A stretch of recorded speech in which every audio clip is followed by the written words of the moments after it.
সবাইকে, আজকে আমি তোমাদেরকে আমার একটা স্টুডেন্টের কবিতা পড়ে শোনাবো।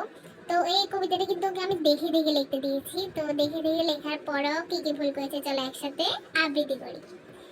আমাদের ছোট গায়ে ছোট ছোট ঘর, থাকি সেটা সবে মিলে নানি কেহ পর। নানি। আচ্ছা, এরপরে পাড়ার সকল ছেলে মোরা ভাই ভাই, একসাথে খেলি আর পাঠশালে যাই। ওকে।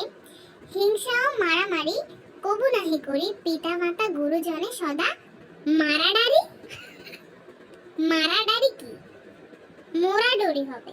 আচ্ছা, যাই হোক, আমাদের ছোট প্রাণ গ্রাম না ছিল, মায়ের মামার মামার এটা কি সমান হবে। সবকিছু বুঝলাম, কিন্তু এখানে আলো দিয়ে বাঁশ দিয়ে কেমনে হয়? কি আর বলবো, দেখে দেখে লেখার পর ওই অবস্থা, তাহলে না দেখে লিখলে জানি কত কি ভুল করে।